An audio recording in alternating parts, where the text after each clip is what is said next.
It's 5 and 10 from Skywatch TV for Thursday, April 18th, 2024. I'm Derek Gilbert. We're a little late with today's broadcast because I was in the dentist's chair this morning.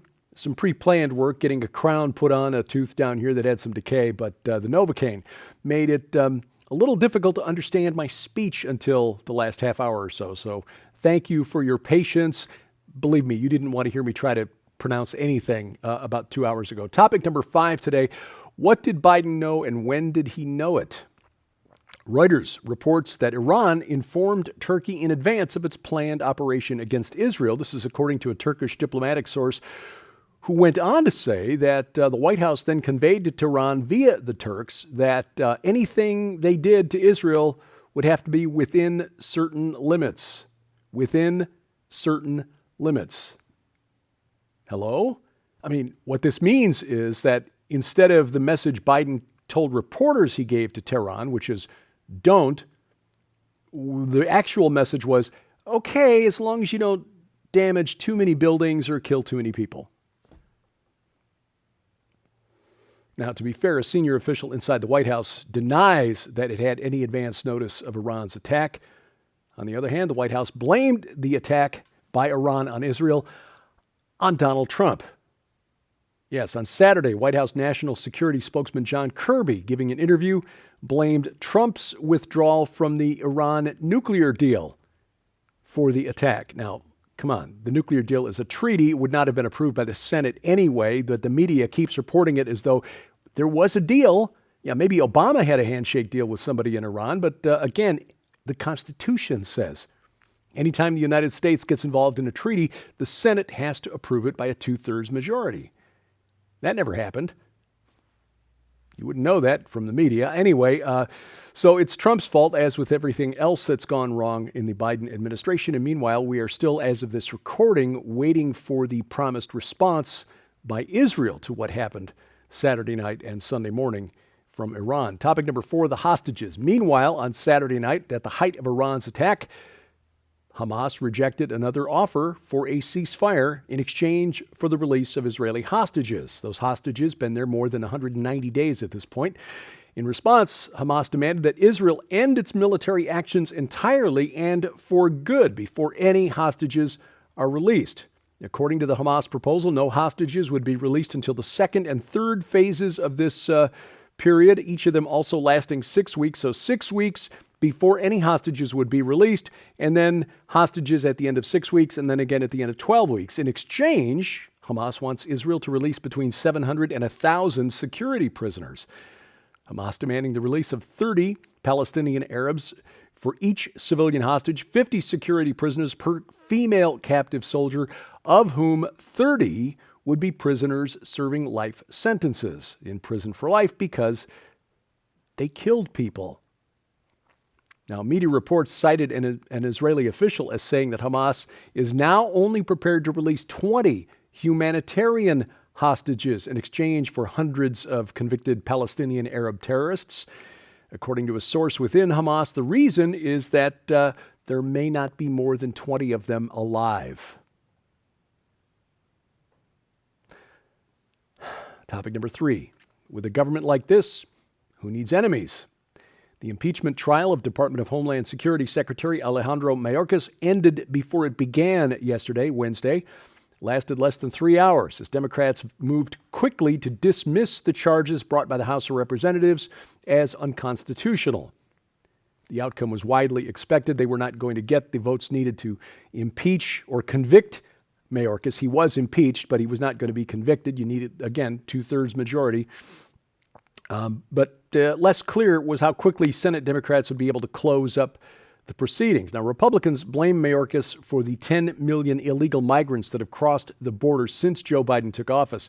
Now, does that constitute on a legal basis high crimes and misdemeanors? Does lying to Congress and saying, oh no, the border is secure while 10 million people are crossing it without consequence, a high crime or misdemeanor? I don't know, but it suggests that Mayorkas is either incompetent or carrying out the policies willingly of the Biden administration, which is to let more people in, flooding states that are losing populations so that in the next census they will get more representation in Congress. Whether they vote or not, representation in the House of Representatives is apportioned by population, which does include illegal migrants. So the Heritage Foundation's oversight project, by the way, posted an image on X, formerly Twitter, of what they say is a flyer from a non-governmental organization operating in Mexico that encourages migrants to vote for president, for President Biden specifically, once they get into the U.S. The flyer, handed out by a group called Resource Center Matamoros, reads in part, quote, "Reminder to vote for President Biden when you are in the United States. We need another 4 years of his term to stay open," end quote. According to a journalist for an investigative news site called Muckraker, RCM founder Gabby Zavala says she's trying to flood the U.S. with as many illegal aliens as possible before Donald Trump is elected president. Now, here's the connection to Alejandro Mayorkas. According to the Oversight Project, quote, RCM bills itself as an operation which houses functions for Hebrew Immigrant Aid Society, or HIAS, which helps illegal aliens enter the United States. And Mayorkas is a former board member of HIAS, which has received numerous grants from Soros' Open Society Foundation over the years, end quote. We are not surprised. Topic number 2, the return of the old gods. Italy is nominally Christian. Nearly 80% of Italians identify as Roman Catholic. That number is much larger than in other European countries. Germany, 25%. Even neighboring France, nominally Catholic, is only 60% Roman Catholic. However, on February 10th, a group of neo-pagans gathered in sweatshirts and jeans near the ancient Forum in Rome to unironically offer sacrifices to the ancient Roman gods, Juno, Jupiter, and Apollo. Now, the ancient Romans didn't leave specific religious texts that have survived the ages. Groups like this one tend to rely on historical accounts for how to practice their new rites and rituals. Now, many Italians are Roman Catholic in name only. They stopped practicing their faith shortly after they received their confirmation as teenagers. They aren't simply embracing an agnostic version of the faith. They are going full-bore pagan, replacing the faith in Jesus Christ and the God of Abraham, Isaac, and Jacob in, well, Jupiter, Juno, Apollo, and the other ancient Roman gods. Pope Francis, in fact, told members of the Roman clergy on January 14th, Rome is pagan. The Pope encouraging members of the Roman clergy to consider the city a mission field. The number of practicing Catholics in Italy, like churchgoers around the rest of the world, plummeted after the COVID-19 lockdowns. The Italian National Institute of Statistics found that only 19% of Italians were practicing Catholics in 2022, down from 36% 10 years earlier. The number of people who never practiced their faith is now doubled over the last 10 years to 31%. Meanwhile, the number of neo-pagans in Italy has grown to more than 230,000. That is a 1.5 times increase over the past 10 years. In the United States, we've got 1.5 million pagans, according to a 2018 survey by the Pew Research Group. That is a huge increase over the 134,000 back in 2001. The old gods are coming back. And according to our friend Carl Teichreib, who's attended the Paganicon the last few years here in the United States, those who say they're in contact with them tell them that the gods are demanding their temples be rebuilt. You won't like it when it happens because the old gods are a lot bloodier than the God of Abraham, Isaac, and Jacob. Coming up, story from Brazil, weekend at Bernie's bank. I'll explain next on 5 and 10. We want to make sure that you know how you can get your copy of this incredible new book in the Summoning the Demon Super Collection. This amazing collection includes Dr. Thomas Horn's final book, Summoning the Demon, Artificial Intelligence and the Image of the Beast, that reveals how tech singularity will bring an all-powerful artificial mind to life. The trigger event that will make 666, the mark of the beast, mandatory overnight. What the future of a marked society will look like. The new face of transhuman supernatural warfare and how Christians must prepare for what is coming. But this incredible collection also includes, for a limited time, the brand new Dr. Thomas Horn Definitive Skywatch TV collection. This unimaginable and historical TV anthology is valued at $99.95 all by itself. It contains a total of 96 episodes, over 45 hours of content on 8 DVDs, and is not available anywhere else or online, and includes classic series like Zenith 2016, The Milieu, Belly of the Beast, Saboteurs, The Wormwood Prophecy, The Messenger, Zeitgeist 2025, Legion, and more. But we're still not finished. You'll also receive Trajectory, Tracking the Approaching Tribulation Storm.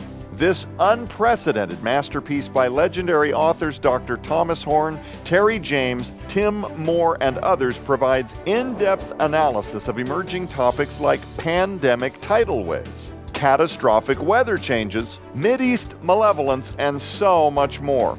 This unprecedented collection, sold separately, holds a retail value of over $140. Yours now for your donation of only $39.99 plus shipping and handling. So don't delay. You can scan the QR code on your screen right now using the camera app on your phone for instant access to this special collection. You can also visit us at skywatchtvstore.com or call 1-844-750-4985 and ask for the Summoning the Demon Super Collection now. Item number one today, this could be a corollary to our story the other day of the worst bank robbery ever. A woman in Brazil wheeled a corpse into a bank and tried to get him to sign off on a loan in her name while she was holding up his head in front of the staff of the bank, who was very suspicious because the gentleman looked so pale. The bank employees started taking video with their phones and ended up calling for an ambulance and police as she used her hand to keep the deceased gentleman's head upright and trying to, move his hand to sign it. She said, "Look, uncle, are you listening? You have to sign it. I can't sign it for you." According to the video, she was telling the dead man to grab the pen hard as she placed it between his fingers and encouraged him to sign a piece of paper. This was in a neighborhood on the west side of Rio de Janeiro. A bank worker witnessing the scene said, "I don't think this is legal. He doesn't look well. He's very pale." At which point the woman said, "Uncle, well, he's like that, but uncle, if you're not feeling well, do you want to go back to hospital? I can take you back to hospital if you want."